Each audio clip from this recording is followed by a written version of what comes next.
Well, welcome to People Talks. My name is Clay Williams. I hope you can hear me okay. This is People Talks presented by Canal Pursuit Productions. The idea behind People Talks is that everyone has a story, and everyone's story has value to the people that hear the story, as well as value in just the telling of the story. The format is Instagram Live videos that like you're watching right now. Please leave your reactions. I'd love to see your reactions. If you can leave comments and questions, that would be great as well. I'm not sure if Instagram can do that.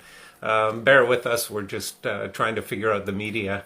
After the video is done, well, I'll be saving it to Instagram Live, IGTV, so you'll be able to see it later. I'll also be putting it up on the Canal Pursuit YouTube channel. The speakers are going to be a mixture of people with lived experience, as well as people who work in mental health and fitness fields. One speaker each Sunday. I'd like to introduce today's speaker, Reid Burrows. Reid has trained and raced around the globe with elite professional and Olympic triathletes. Last year, actually 2019, he raced his first ultramarathon, a 12-hour timed running event in Cambridge called Conquer the Canuck. I ran the same run. I was the back of the pack guy. He ran 125 kilometers and won the event, and he was hooked. Reid still battles with depression and anxiety and uses his running platform to share openly about his struggle. So without further ado, I'd like to connect Reid, and we can see him. Hang on, bear with me.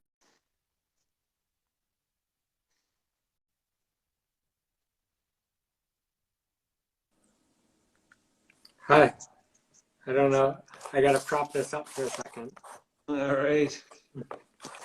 so you can actually see my face and not just my shirt here. It's a nice shirt. Well, thanks. All of my clothes are just hand-me-downs from friends. What's that? All of my clothes are just hand-me-downs from friends. Oh, nice. Well, welcome to People Talks. Thanks. Yeah. If you want me to just dive right into my story, so. Sure, yeah. Tell us a little bit about yourself and your story, for sure. Basically, I grew up in a small town called Grand Bay Westfield, New Brunswick. It was a town of about 4,000 people. So when you say you know everyone, you know everyone. Right. And yeah, it was, I grew up running and swimming and biking. And basically it was my whole life and my identity, and I raced all over the world, met some really cool people. But when I finally decided I didn't want to do the sport anymore, I really struggled with just like everything. My identity, I didn't know who I was or who I wanted to be. Not that anyone who says they know that is full of shit, but like I really didn't know what to do, because I went from something that took 30 hours of my week away just training, and then you add the physio, the massage, the nutrition, all of the strength training, the elements, the background work. It was my whole life. Like I would fall asleep on the couch watching a movie. Like not my life was triathlon, and that was it. So yeah, I went through this really dark time. At first, it was when I got injured. I was still racing triathlons. That was in 2013. And it was very situational. It made sense. I dislocated my shoulder, and I went from training 30 hours a week to sitting on a couch and trying to figure out what to do. And then, yeah, just kind of has been a battle depending on the year and the circumstance ever since. Like some years, every day is great. Mm-hmm. And then sometimes life starts to creep back up, and that's where ultra running kind of came in. I was I was just bored, like I just didn't know what to do still with my time. Um, Mm-hmm. and yeah, I decided to start running, and I fell in love with the trails. And during that time, like as I started falling in love with the trails, I started to feel better about myself, like confidence wise and just in general. But there's still something missing for me, and it's not everyone's experience, but like I really needed to talk through some of this stuff with a professional. And um, the thing that I think a lot of men can probably relate. I don't know who's going to be watching this or listen, but it, it's really hard to reach out for help.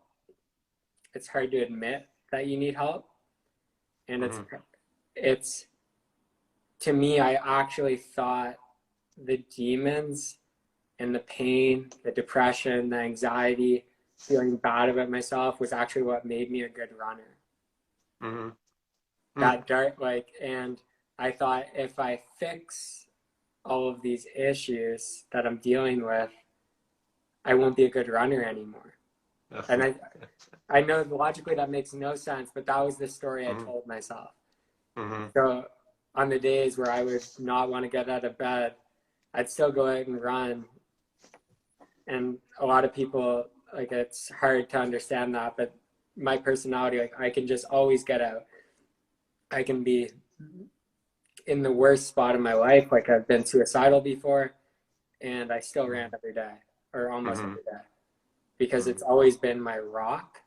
But yeah, like during that time where I was reaching out for help, there's a lot, even once I finally admitted I needed help, I still struggled to actually fully accept the help. Mm-hmm. I didn't open up right away. I was still very closed.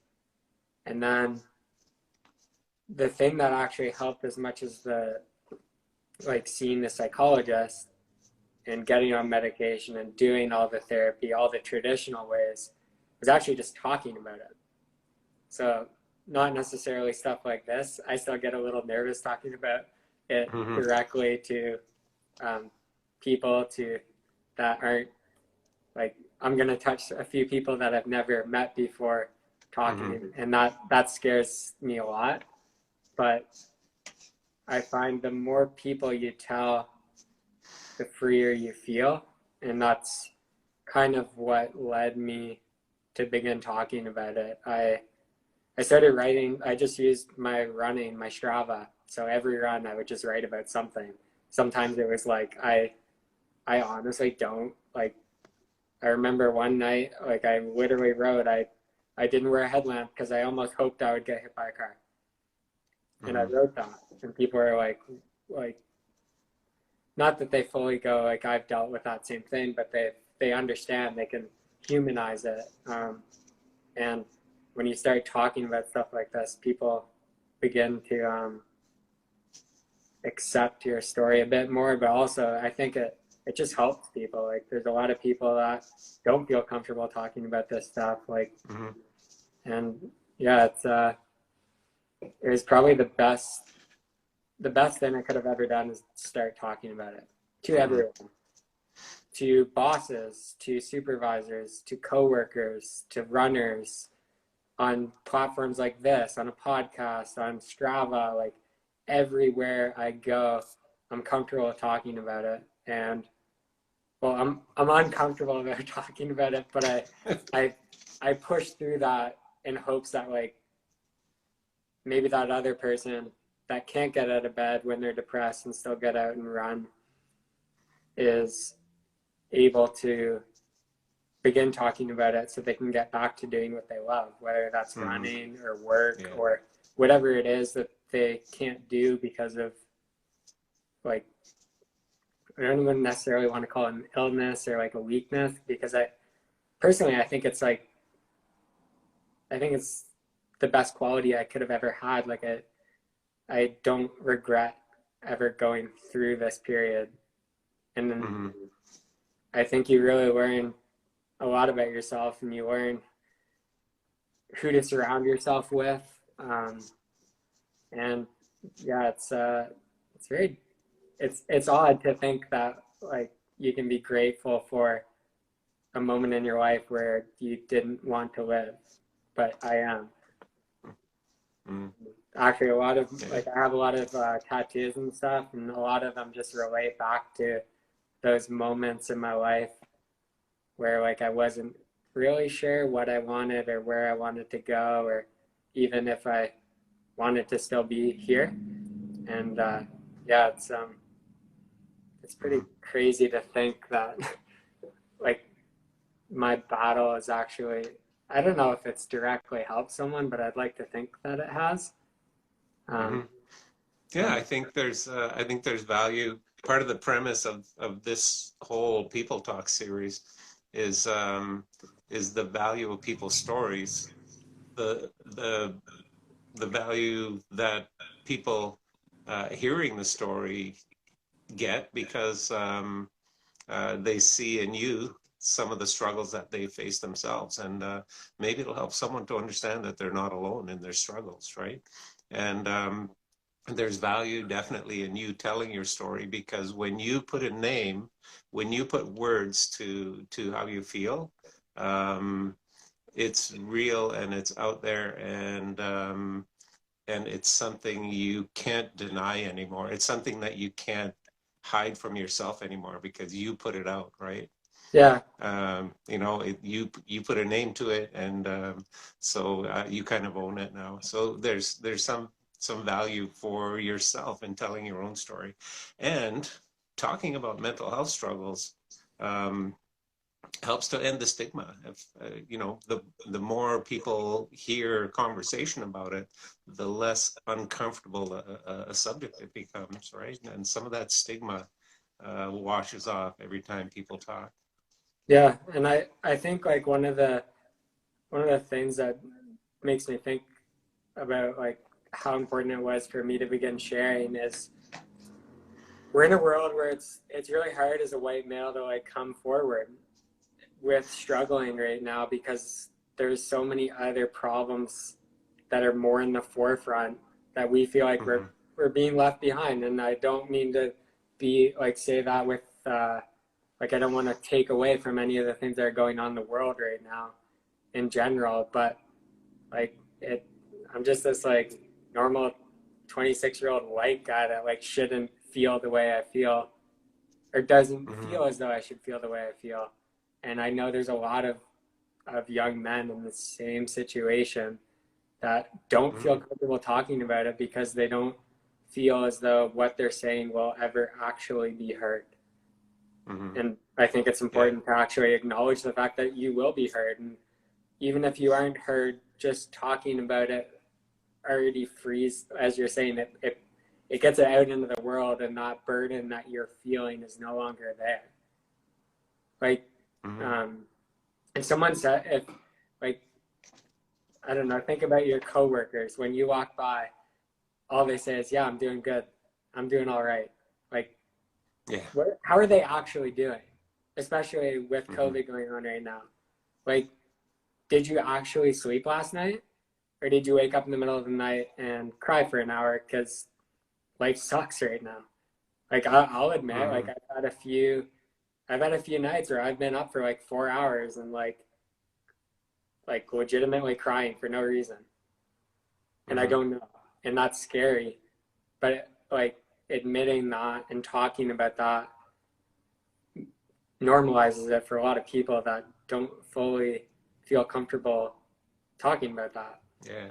Yeah. For And sure. like when I'm smiling, it's not because I'm happy to talk about it. It's because it's like my best defense mechanism. Everything just feels so much easier to talk about if I'm just smiling. I'm just like, yeah, it's like right, like and yeah, and I think I think running is like moving your body with people and sharing your story is just so important. But I think the important thing to acknowledge is you have to figure out the things outside of running that also make you feel good. Mm-hmm. because you will get injured. Running is a sport where you're going to get injured.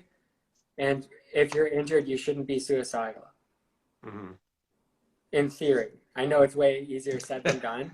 But if you, Well, like, if your day, if your whole life is revolving around this one thing and something pulls that out, you need other things to fall back on.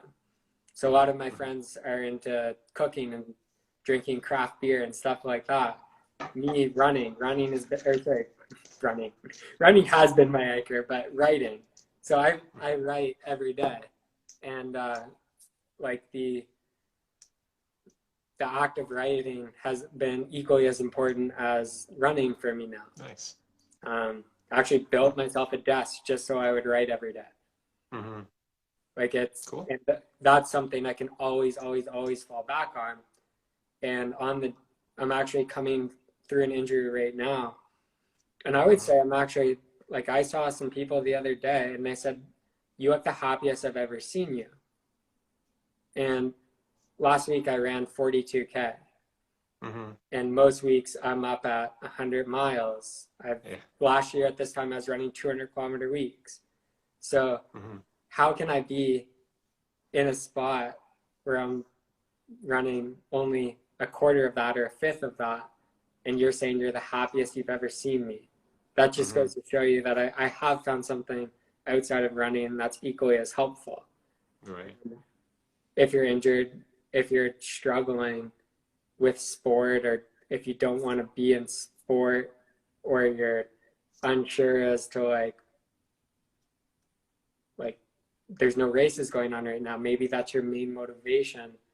Mm-hmm. Then like explore, figure out exactly what it is that still makes you feel good. That could be weights, that could be writing, that could be cooking, that could be, I don't want to, you can't really hang out with friends right now, but there's, you know what I mean? There's so many Yeah. other things in this world worth living for, and you just have to figure out what exactly those things are if Mm-hmm.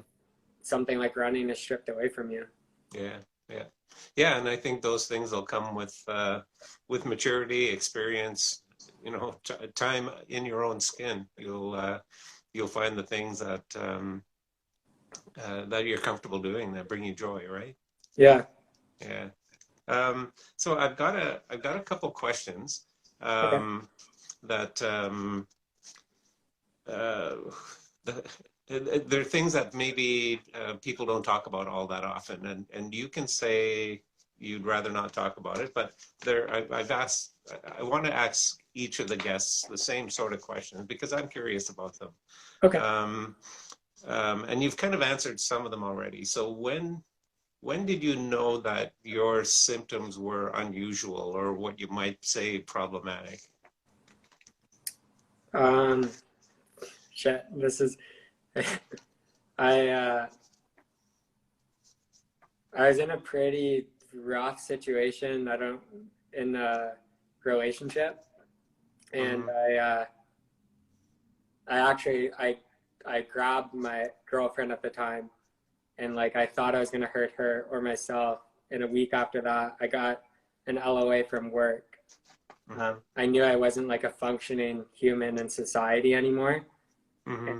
it actually, like, it legitimately scared me. I don't know, and it didn't feel like it was me doing that, which scared me as much as the act of doing it. Right. But Yeah, yeah, yeah. it was And how long it could ago have was turned that? out a lot worse. So, Mm-hmm. but yeah, that was clear. Like, I had been getting help before that, but that was the moment where I knew, okay, like this is not healthy. Right. I'm not well right now. I can't Mm-hmm. go to work. I can't be in society. It's almost like I was like a prisoner that needed to be Mm-hmm. reintegrated back into society and figure out what was going on in my brain that was making me feel, not that that was normal, because it definitely didn't feel normal, making me feel so abnormal that I was having almost like out of body experiences. Mm-hmm. It's just like I don't even feel like I have control over anything I'm doing, anything I'm thinking. Like it was a rough time. Yeah. Um, when were you, and any of these questions, you can kind of say, I don't want to talk about that, or look away and say, say something diversionary. But the next one is, when were you first officially diagnosed with something, depression disorder, anxiety disorder, anything like that? Um, I think about a year ago, Okay. give or take, I was diagnosed with depression, and then they're like, "Nah, it's no." I actually told my doctor, I was like, "It's not depression. I'll tell you, it's Mm-hmm. not depression because there's too much else going on." And I know what depression is because I've Mm-hmm. been depressed. In 2013, I was definitely depressed.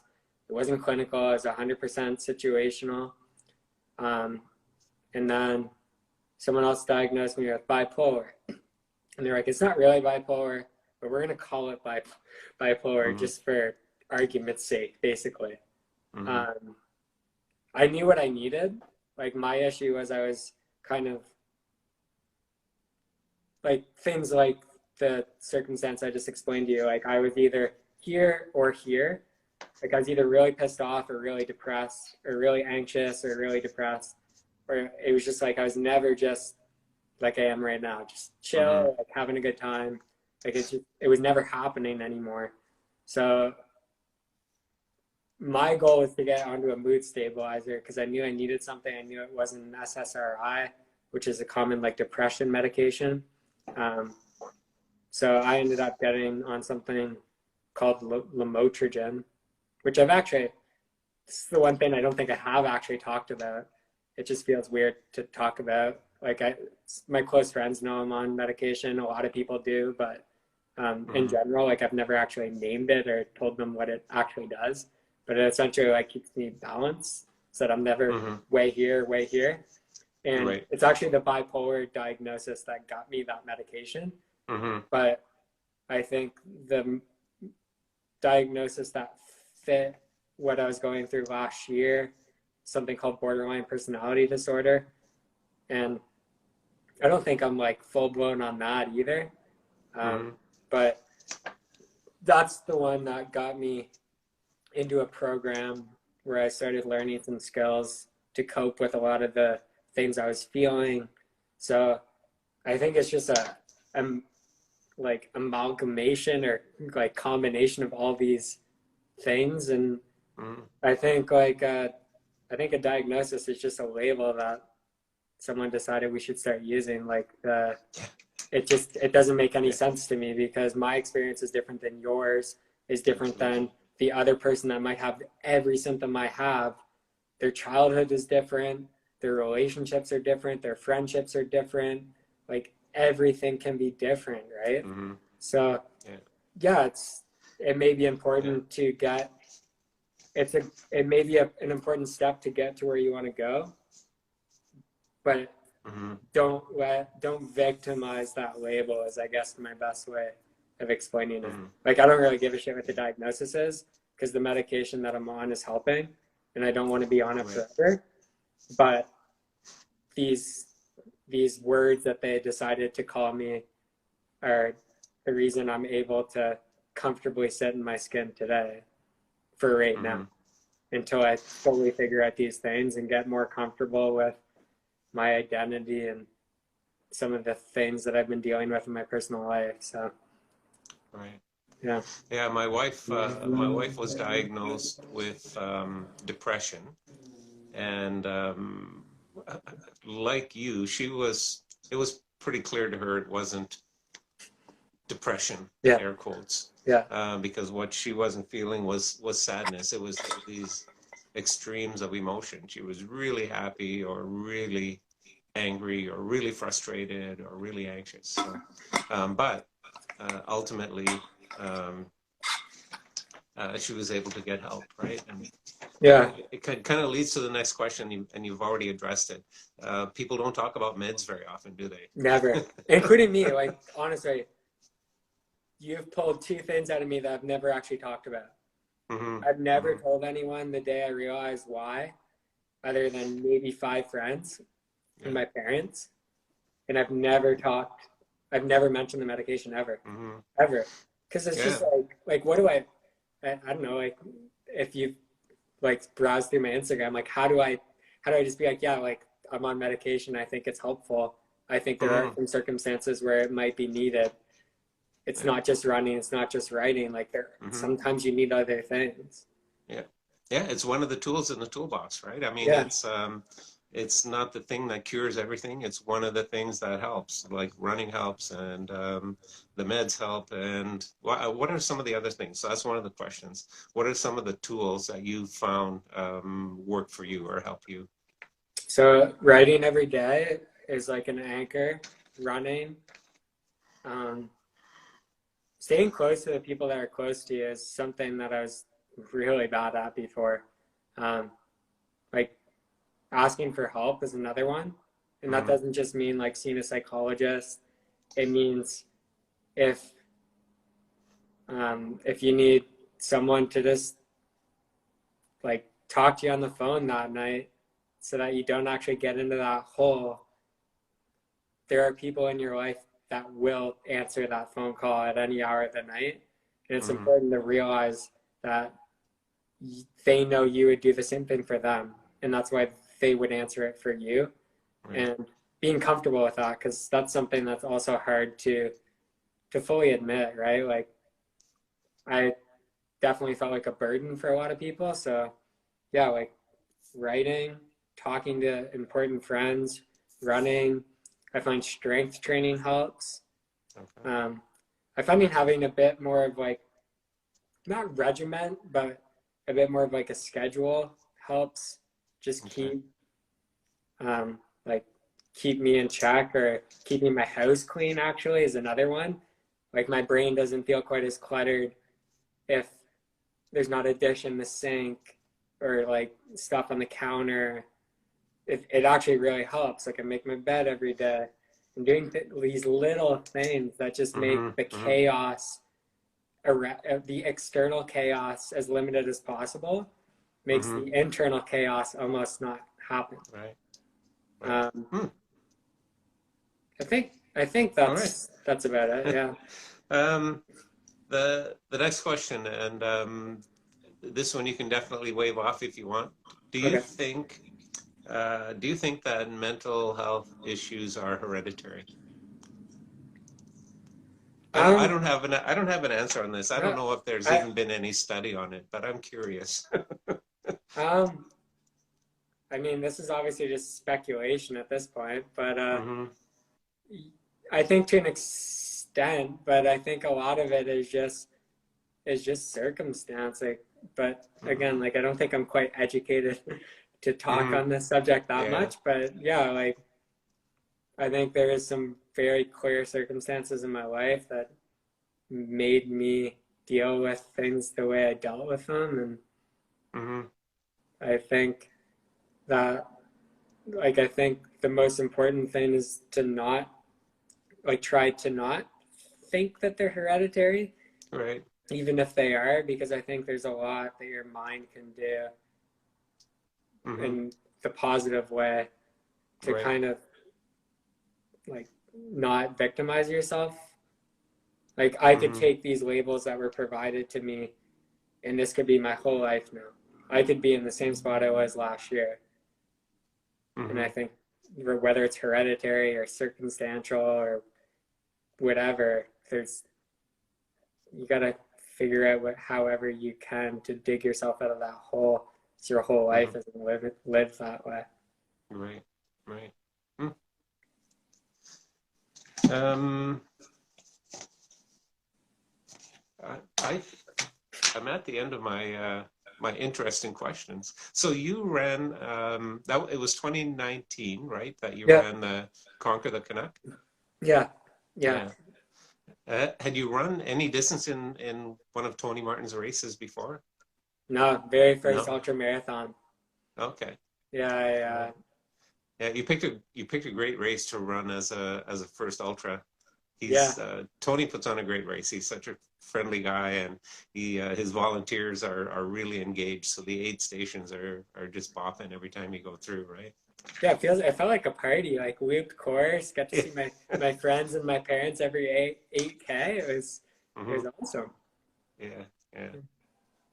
All right. Well, I hope that this summer, um, the Conquer the Canuck is on again. I was registered to run the ultimate last year, and it was deferred. So I'll keep my fingers crossed that Yeah, that we can get our vaccines in time and be able to get together once in a while and hug another runner.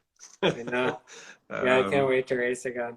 yeah, yeah. I've got a few in the books coming up, and if you want, if hey, just for a challenge, if you want to run like a 24-hour or 48-hour or even 72-hour, I got a thing going on in October. We can talk later.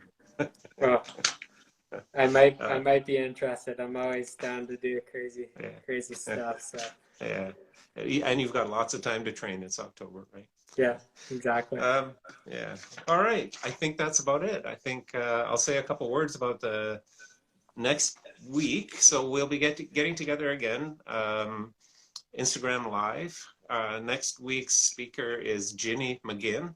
Um, and I should have had her bio on a sheet right here, but I don't. So stay tuned. I'll post a little video later this, or sorry, during the middle of the week with an intro to Ginny, and then we're going to take a break from live for the Easter weekend. I'll have a pre-recorded video for that day.